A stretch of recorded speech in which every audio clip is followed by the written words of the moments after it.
It is Sunday afternoon. The house is entirely quiet. You have absolutely nothing on your schedule.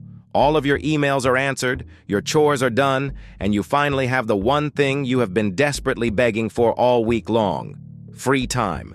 You sit down on your couch, you take a deep breath, and then it begins. A subtle, creeping sense of dread starts to crawl up your spine. It is a quiet, vibrating anxiety that settles heavily in the center of your chest. You try to watch a movie, but you cannot focus on the screen. You try to read a book, but your eyes just scan the exact same paragraph over and over again without absorbing a single word. Your mind is racing. Your foot is tapping. You feel an overwhelming, suffocating guilt. You feel like you are doing something fundamentally wrong just by sitting still. You feel like you are falling behind. Decoding these dark, invisible systems takes days of solitary research, writing alone in the dark to map out the psychological traps we all fall into.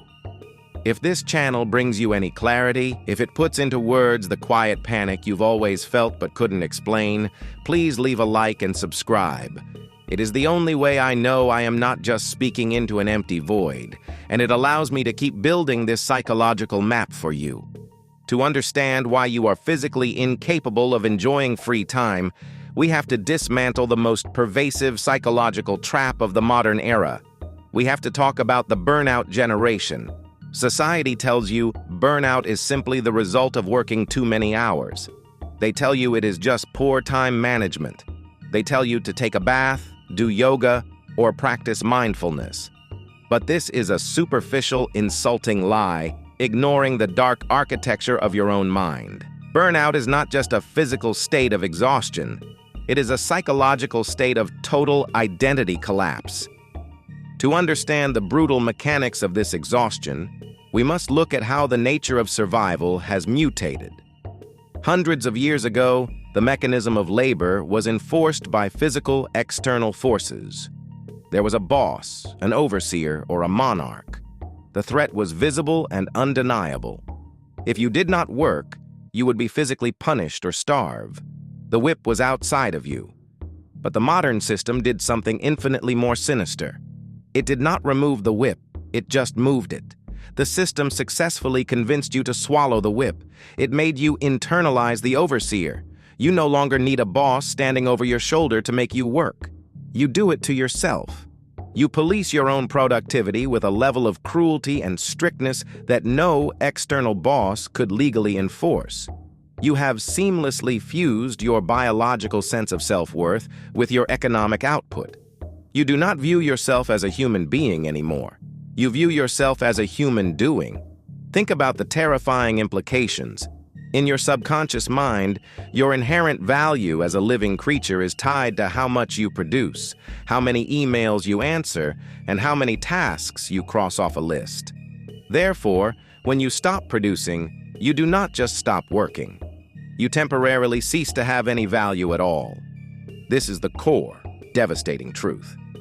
Resting feels like a biological failure.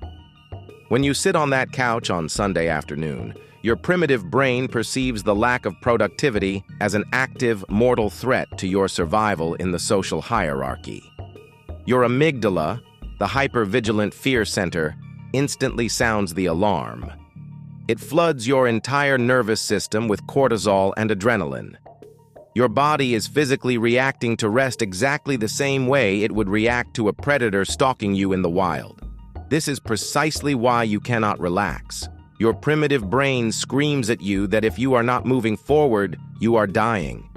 Because of this intense biological anxiety, you have forgotten how to rest. What you call rest is actually numbing.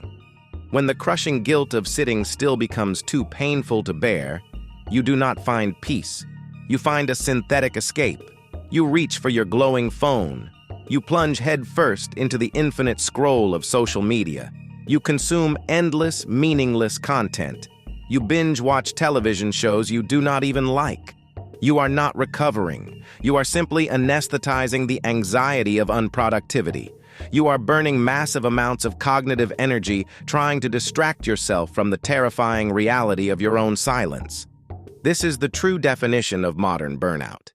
You are exhausted when you work and equally exhausted when you rest.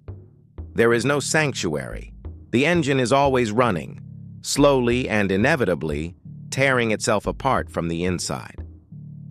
In depth psychology, Carl Jung spoke about the shadow, the dark, repressed, unacknowledged parts of our psyche. In the modern hyper-capitalist world, our need for absolute stillness, our vulnerability, and our inherent worth outside of labor have been violently shoved into the shadow. We have repressed our basic humanity in exchange for extreme economic efficiency. When you stop working, the loud noise of productivity fades, and in that terrifying, deafening silence, the shadow begins to speak. When you have absolutely nothing to do, you are forced to be alone with yourself. You are forced to confront the empty, gaping void in your own identity. You have to ask yourself the brutal, terrifying question: if I am not my job, if I am not my achievements, if I am not my relentless forward momentum, then who exactly am I? Most people are absolutely terrified of the answer to that question. They are terrified to discover that underneath the impressive resume and the constant hustle, there is just a fragile person who does not know how to be loved unconditionally. So they keep running. They invent new tasks. They aggressively optimize their morning routines. They turn their quiet hobbies into stressful side hustles. They attempt to monetize their own joy. They ensure there is never a quiet moment for the shadow to catch up. But you cannot outrun your biology forever. The human nervous system was not designed to operate at maximum capacity without severe consequences. Your body will eventually force you to stop. It will aggressively shut down the machinery. It will manifest as chronic physical illness, severe clinical depression, or absolute mental collapse.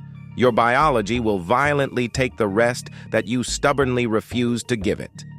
So, how do you escape this invisible psychological prison? How do you stop the internal whipping and actually reclaim your own mind?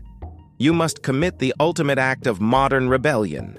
You must radically separate your fundamental worth from your economic work. You have to deeply understand that true rest is not a reward for burning yourself out.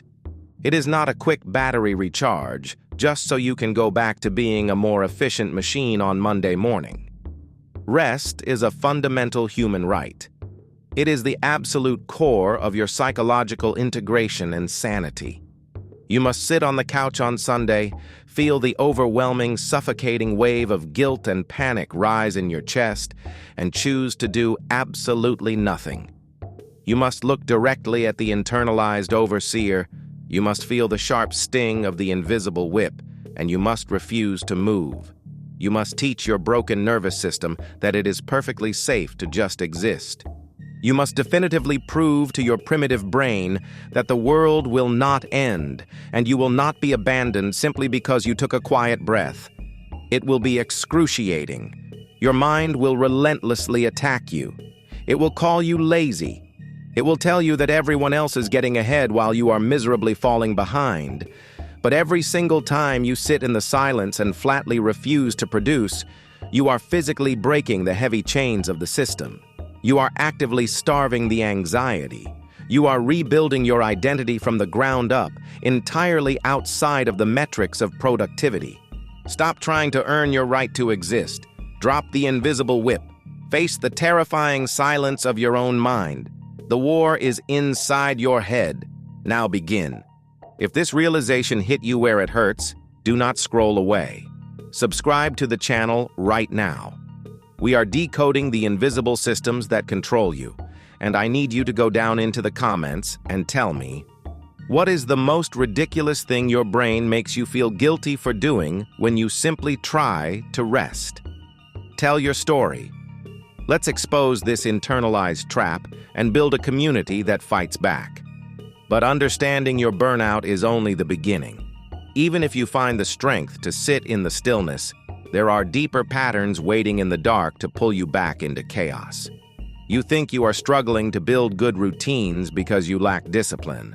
but you are completely wrong. Next week, we decode the architecture of bad habits and exactly why your brain evolutively protects your most destructive vices.